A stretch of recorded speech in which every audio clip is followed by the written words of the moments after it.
Assalamualaikum warahmatullahi wabarakatuh. Alhamdulillahi rabbil alamin. Wabihi nasta'in ala umurid dunya waddin. Wassalatu wassalamu ala asyrafil anbiya'i wal mursalin Sayyidina wa maulana Muhammadin wa ala alihi wa sahbihi ajma'in. Amma ba'd.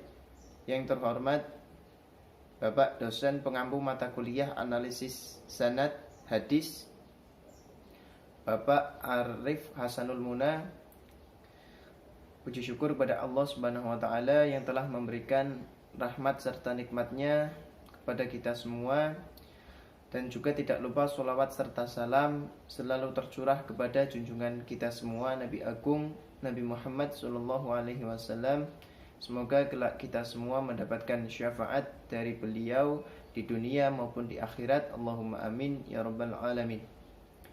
Pada kesempatan kali ini saya akan menjelaskan mengenai analisis penyebaran hadis, terutama mengenai pusat kajian hadis pada masa periwayatan. Rasulullah Shallallahu Alaihi Wasallam wafat pada tahun 11 Hijriah.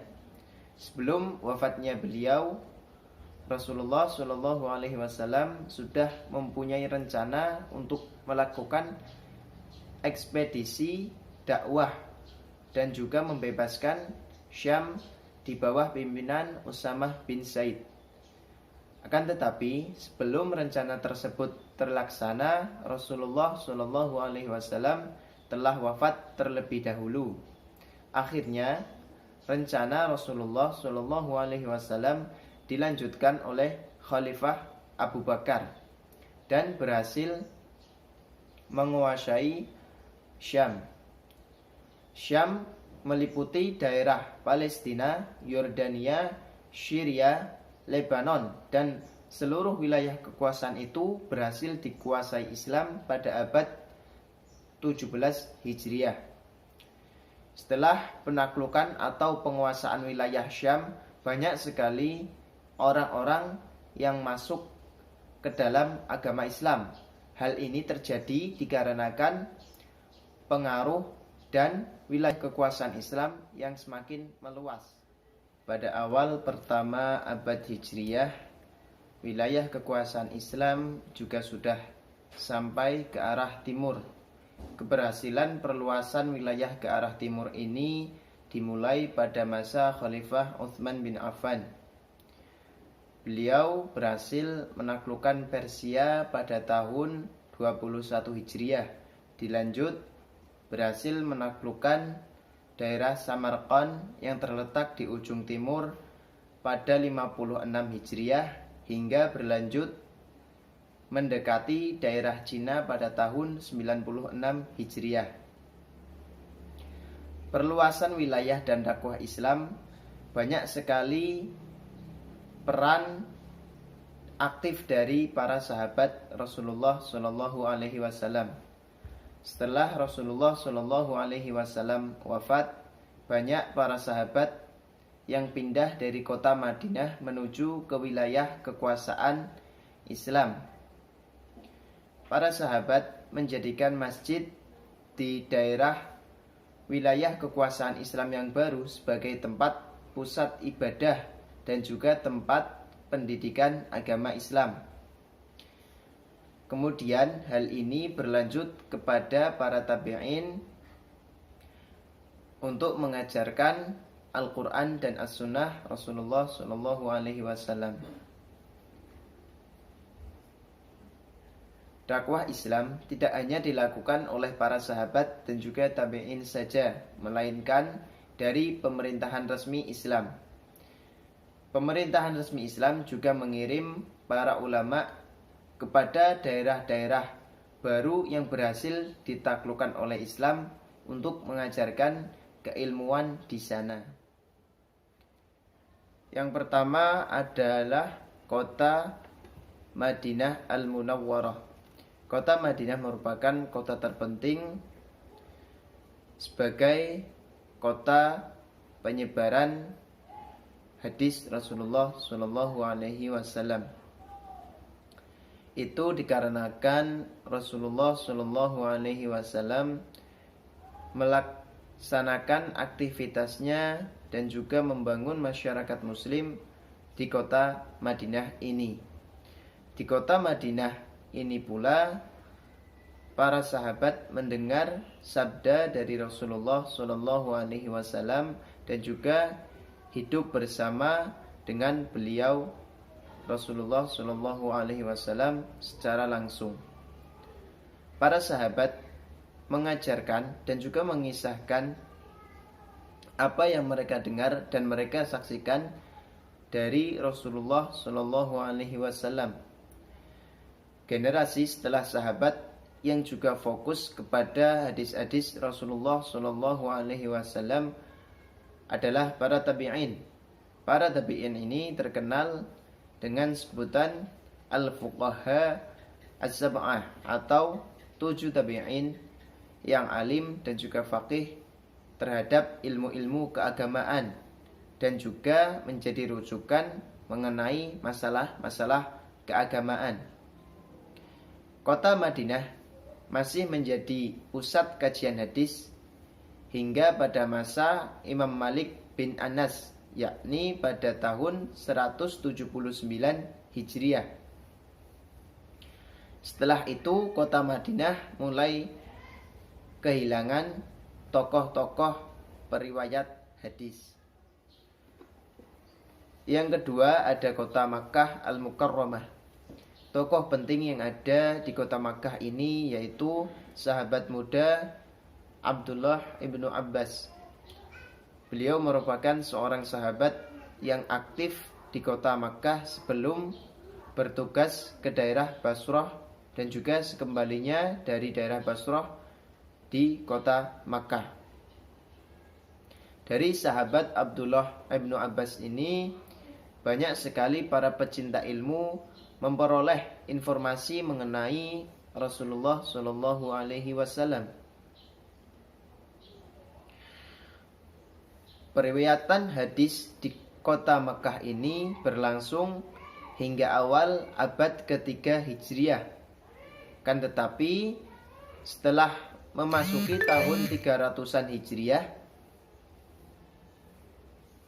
periwayatan hadis di kota Makkah ini mulai surut.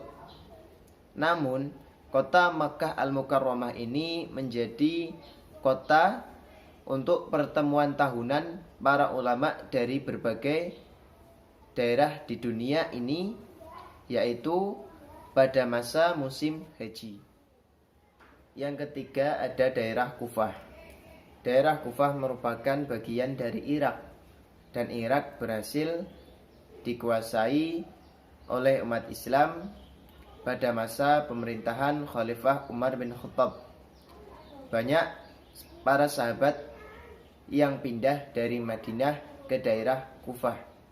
Sekitar 300 sahabat yang mengikuti Baiat Aqabah, Ashab al-Sajarah, dan 70 sahabat yang ikut perang Badar juga ikut pindah ke daerah Kufah ini.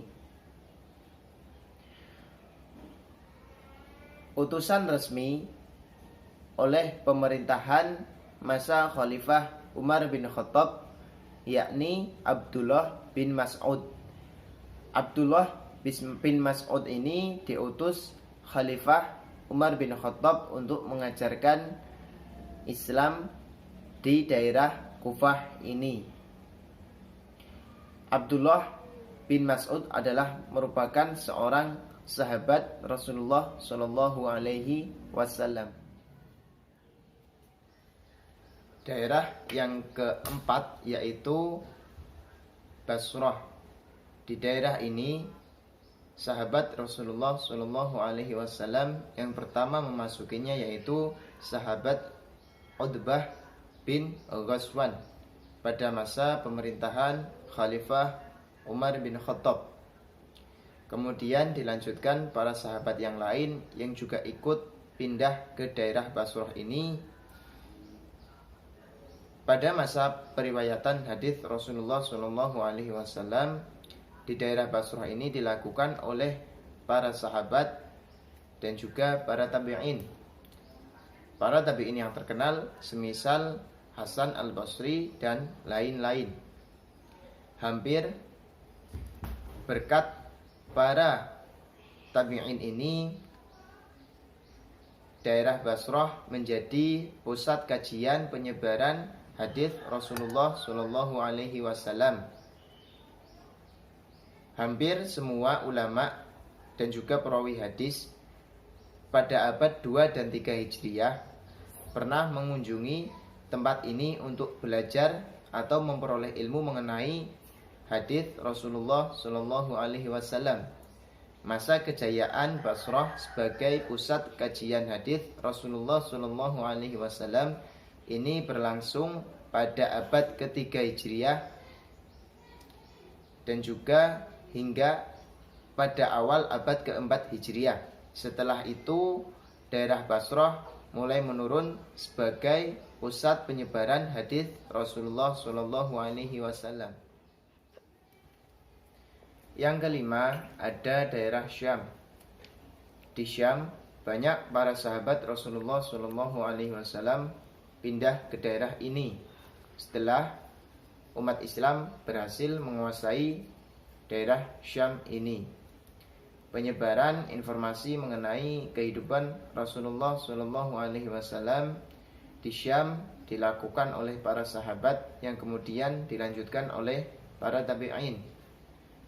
Daerah Syam juga pernah menjadi pusat penyebaran hadis Rasulullah Shallallahu Alaihi Wasallam dan juga menjadi ibu kota pada masa pemerintahan Umawi, sehingga banyak perawi hadis Rasulullah Shallallahu Alaihi Wasallam yang mengunjungi tempat ini.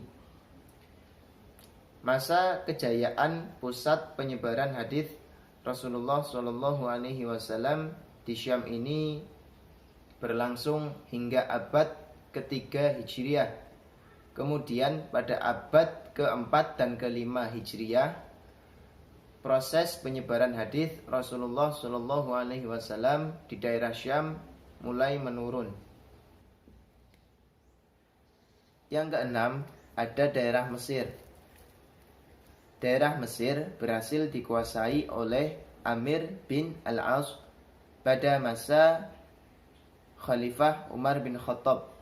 Kajian dan periwayatan hadis di Mesir berlanjut hingga tokoh tabi'in yang terkenal yaitu Abdullah bin Wahab, Imam Asy-Syafi'i dan juga Ibnu Qasim dan juga para muhaddits lainnya yang hidup semasa dengan mereka. Kajian dan periwayatan hadis Rasulullah Shallallahu Alaihi Wasallam di Mesir mulai menurun akibat Mesir berhasil dikuasai oleh seorang Ubaidiyun yang merupakan seseorang beraliran Syiah. Yang ketujuh adalah daerah Afrika, Maghrib Andalusia. Daerah Afrika yang sekarang ini merupakan daerah Maroko, Aljazair, Tunisia, dan Libya. Umat Islam menguasai Afrika secara bertahap dan mulai berhasil dikuasai pada tahun 27 Hijriah oleh seorang pemimpin yang bernama Amir Mesir, yaitu Abdullah bin Sa'id bin Sa'd. Kemudian pada abad 34 hingga 50 Hijriah, perluasan wilayah kekuasaan umat Islam di Afrika semakin meluas. Banyak para sahabat yang pindah ke daerah Afrika ini, baik itu secara individu maupun bersama pasukan muslimin. Faktor terpenting bagi penyebaran dan periwayatan hadis Rasulullah Shallallahu Alaihi Wasallam di daerah Afrika ini yaitu pendirian kota Qairawan yang dilakukan oleh Uqbah bin Nafi. Kota ini menjadi tujuan para pencari ilmu baik dari arah barat maupun arah timur. Para ulama di kota Qairawan ini juga melakukan rihlah fi talab al-ilm ke arah timur seperti Mesir, Hijaz, Syam, Irak hingga ke Khurasan. Para ulama dari kota Khairawan ini juga berperan penting penyebaran hadis Rasulullah Shallallahu Alaihi Wasallam ke arah barat, seperti ke Maroko hingga ke Andalusia. Yang kedelapan, ada daerah Yaman. Di daerah Yaman, Rasulullah Shallallahu Alaihi Wasallam sudah pernah mengutus sahabatnya untuk mengajarkan dan mendakwahkan Islam di daerah Yaman ini. Nama sahabat tersebut yaitu Mu'adz bin Jabal dan juga Abu Musa al-Asy'ari. Meskipun kedua sahabat ini tidak tinggal menetap di daerah Yaman, pada generasi tabi'in yang melaksanakan periwayatan dan penyebaran hadis Rasulullah Shallallahu Alaihi Wasallam di Yaman dilakukan oleh Wahab bin Munabbih, Hammam bin Munabbih, dan juga Tawus bin Kisan, serta putra dari Tawus yang bernama Abdullah. Generasi selanjutnya setelah tabi'in, periwayatan dan penyebaran hadis Rasulullah Shallallahu Alaihi Wasallam di daerah Yaman dilakukan oleh Ma'mar bin Rashid, yang merupakan seorang yang berasal dari Basrah, kemudian tinggal dan menetap di Yaman, dan juga Abdurrazzaq al-Sun'ani. Dan yang terakhir, yang kesembilan, ada daerah Khurasan.